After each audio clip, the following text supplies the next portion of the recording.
Hi, I'm Emily Pasi with the American Planning Association, and I'm joined today with Dylan Mullinex. Dylan is the Assistant Director of the Des Moines Area MPO, and he's also the State Chair of the Planners Advocacy Network for APA Iowa. Dylan, thanks so much for being here today. Thanks for having me. So, Dylan, we just mentioned you're the State Chair. Talk to me about what that means and why you decided to take on this position for the Planners Advocacy Network. So part of it is it fit in well with what I do for the state chapter already, which is legislative and policy related things, outreach and so forth. So I have a committee already, and it made sense that when it needed to do something on the federal side with the Advocacy Network, that was a position that I was already suited well for. I already had a committee that could help me do those sort of things. So we have the, within the Advocacy Network, sort of you have a state chair, but then you have the network underneath it as well, so I was able to use them. So that's really why it worked out, and I've already just kind of plugged into that world. I do a lot of that kind of stuff through my day job anyway, with federal transportation, with MPO-related business, so it just made sense to kind of meld into that and do it for APA Iowa.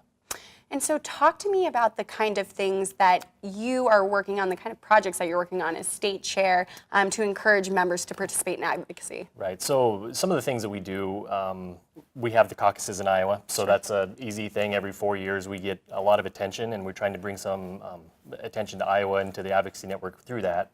So when we had the caucuses last time around, we did some work of just trying to highlight planners' importance to the caucus process and with national politics. We had Hillary Clinton come through our transit center in town in Des Moines, and so we tried to capitalize on that a little bit. Also just taking the information that APA provides and just dispersing that through our membership. And right now we're dealing with appropriations and with the proposed budgets and kind of the impacts of that, and just really trying to educate everybody on what's going on with that. So those are a few things that we're trying to do.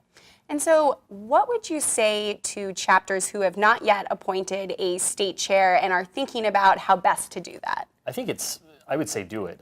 It's not a overwhelming time commitment. I think, it's kind of what you want to make of it, but I think the resources that APA provides makes it really easy. I mean, you guys provide all the information. We just have to kind of disperse that out and make it local where we can. And so it's, right now with the CDBG stuff, I don't deal with that in my day job, but I know who to call on that does that and can put a lot of good information together and provide that to our membership. And last question for you today, Dylan. Just wondering, how does the Planners Advocacy Network give you and planners in Iowa a voice in Washington, D.C.? So we know what's going on. And so if we're there or if our membership's there, we know how to, topics to speak up on. Mm-hmm. So for example, later this week, I'm going to be in D.C. and our chapter president's going to be in D.C. for another conference. So we're going to try to get in and talk with our legislative delegation on some of these, the issues, again, with the CDBG and the home funds, mm-hmm. especially, Tiger funds and so forth. So we wouldn't know a lot of those things if not for the Advocacy Network and the information that's provided, especially that doesn't relate to our day jobs. But now that we know we're going to be there anyway, it gives us a good in to reach out and talk to them. And we'll keep providing you that information, that's for sure. Dylan, thank you so much for being here today. Thank you. I'm Emily Pasi with the American Planning Association, and to learn more about the Planners Advocacy Network, just visit planning.org/policy.